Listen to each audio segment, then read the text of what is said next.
Hey guys, and welcome to Contextual Electronics. Well, I made another video recently, which you'll see soon, probably released just after this one, but I referred back to the custom footprint import process. I'm working on an art project, and I was talking about the custom footprint that I had made and imported, and I said, go see that other video I made. I don't know if I've ever made at least not a modern video, with how to import footprints from a image. So we're gonna do that today. So, sometimes you want to do this for your footprints. You want to actually create a really weird custom footprint. Sometimes you want to put in silk screens that are, so you have artwork on your existing boards. And sometimes you want to use PCBs as a medium, which is what, kind of I'm working on here. So circuit board costs have dropped precipitously, and you can really use it for a lot of interesting things. And here's an example actually. So here's one of the past projects we did, and this is just a silkscreen that I put onto here, right? So it was just to add, a little bit of flair, make it a little distinctive. Not great art. I'm not great at art, but I did want to have something on there to kind of make it stand out a little bit, and it can help you to identify boards quickly. So we're going to talk about that here today. I'm going to start from a blank project. So this is going to involve KiCad, obviously a blank project. I'm going to have an image that I've already created. Now this is created, and it is created to scale. This is another important point. So I use Sketch on Mac, and then I usually import that. But really anything that manipulates SVGs, and then I do it to scale. So what I usually do is I usually do 1,000 to 1. So each pixel represents 0.001 inch or a mil or a thou. And that way, if I do some rectangle that's 60 by 30, that's like a 0603 component. If you don't know, that's actually the dimensions of it. So it really makes things easy if you're making things to scale. And maybe I'll make a video with that at some point in the future. I just can't record on my Mac very easily. But I really like that. You can also use Inkscape, stuff like that. I've already made this. This is to scale. And so it's 1,000 to 1. And that'll be important later. You need to kind of know that. So let's take a look at what we actually have to do to this. Now the first thing to note is that this is dark on blank, right? So this is a PNG, and I do recommend using PNGs versus BMPs because BMPs are backwards. You can also use DXFs. That's a very common import format, but my standard process is I make a PNG over a transparent layer. So this is red over blank, right? So the red is a dark thing over a blank thing. Now the first thing we need to do is we need to actually invert it. And so we're going to do that first. So I'm going to actually import this into GIMP. This is an open source free manipulation program. You can see that checkerboard pattern in the back is basically what we're working with here. So what I'm going to do is I'm going to take this down to size a little bit here.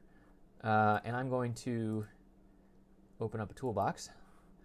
And the next thing I'm going to do is go and invert the colors on this. Now this is actually the important thing and the weird thing, and I'll talk to the camera for this. I don't know why this happens, but having the footprint as the light image over a dark background, that's actually what KiCad wants. And what KiCad wants, KiCad gets, and I just figured this out is the easiest way to import it. Now I've struggled with this a lot, but just believe me on this one for now. And I can show you the differences later, I suppose. But it's just easier if you have you want a piece of white text, you want a white dot on your board, like a big circle, then you need to make that a white dot on a dark background when you do the import. And that's what we're doing here. So let's go ahead and do that. Another thing to note is that it actually does it by color, which is a little bit weird, but we can work with it. It basically, well, you'll see it later, but what I'm going to do first is I'm going to actually take all the color of this thing, and I'm not going to, I could go and fill it in with like a white color here, right? I could go and, drop white onto here or black or whatever, right? But sometimes that leaves like weird edges around the edge. So what I really want to do is just change the actual color, and so I'm going to go to saturation and brightness, I believe. Yeah. Brightness up. That did not work. I want to do black and white, I know that, but I actually want it to be white. So threshold, here we go. There we go. Okay, so you can actually go and change the threshold. So now it is a completely white image, okay? And now I'm going to go and drop on the back. I'm going to create a background layer here. And however you want to do this, like this part really isn't as important. I'm just trying to get a background color nice and black, right? So I'm going to make this a black background color, fill that all in, and drop it to the background. Okay, now this is the kind of image that you want to import into the the footprint import process. So whatever it takes to get to this point, you can see that I'm going to want the white part to be solid copper, and I'm going to want the black part to be blank, right? All right, so I'm going to change this. Okay, I got import test. Oops, I want to do an export, sorry. I'm going to do export as blimp cu png, and I'm going to add invert. I always add invert as a way to tell which one's which, and I keep all these files like that as well. Okay, so it should be good now. Let's actually just keep this open in case we need it later. We see now we have blimp import. Okay, so we're all good with the actual image here now. Now what I'm going to do is go into bitmap to component. And this is that weird program I'm talking about. So what we can do is we can, and now we see two options here. We have a red over black and a white over black. We're going to go with the white over black. And we see when we import this, it actually shows like that. Now, for example, let's actually load up the other one. So now remember, this is a darker color over a blank color. And you see this actually shows up as red over white, or really a dark over white. That's all I'm talking about here is you need an inverted color palette, right? So you want white, whatever you want to actually show up on your board, that's in white, everything else on black. Now, there is an invert option here, which you can see under the negative, but that's really not what you want either. So, like I said, I just always do an inverted color map, and it really works out well. So I'm going to go back to the inverted colors, right? And you see that's 72 dpi. I'm actually going to do 1000 dpi. And you see here's my size. Oh, sorry, 1000. Right? And so 7339 by, so that's going to be 7 inches by 3 inches roughly, right? That's roughly the size we're doing here. And now I'm going to go, and you see there's actually tabs up at the top here, right? So we have the original picture, and you can't really see it. I can't even zoom out on this thing, but that is the color, right? And we see the grayscale picture here is the exact same. Now, if I had different colors in here, it would allow me to slide through these different threshold values. This is effectively what I did on the GIMP, right? And so at the end of the day, though, we want to have something in the middle here, so we actually have something show up, right? So we need to, this black and white picture up in the upper left, this is ultimately what's getting exported to your footprint. So that's important to know, okay? So I'm going to hit export here. I'm going to find my directory. I'm going to actually, so this is actually the project directory. I'm going to create a new footprint library, so new folder.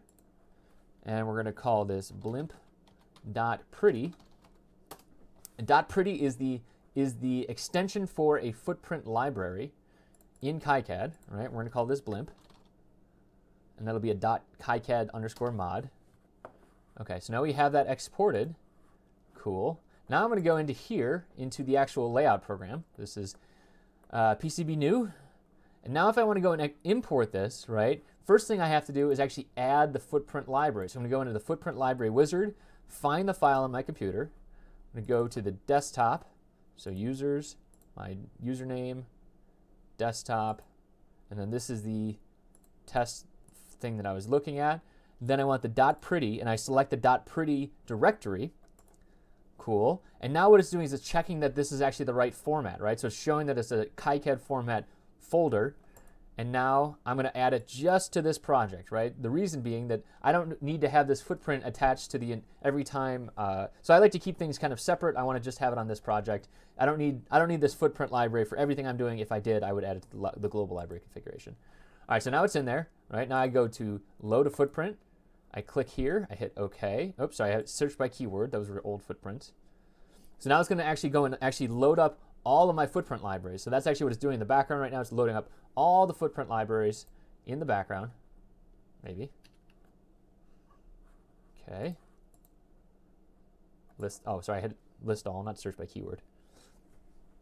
There we go. Now it's loading them all up in the background. And what it's doing is basically searching through all of the file formats it has in order to see what's actually available, right? So now if I go here, I can actually filter based because I created that footprint name. Now I hit blimp, I hit OK, and I drop it in here. Now, what did I just create? If you notice, this is pink and not red. I actually just created something on the Soldermask layer, and I could test that by actually deselecting the f.mask. So I put that on the f.mask layer. So now what? What do I actually want to do? Well, what I want to do is I want to actually open up this new footprint in text editor. And I use Sublime, but you're welcome to use whatever you want as long as it doesn't add weird line endings or anything like that.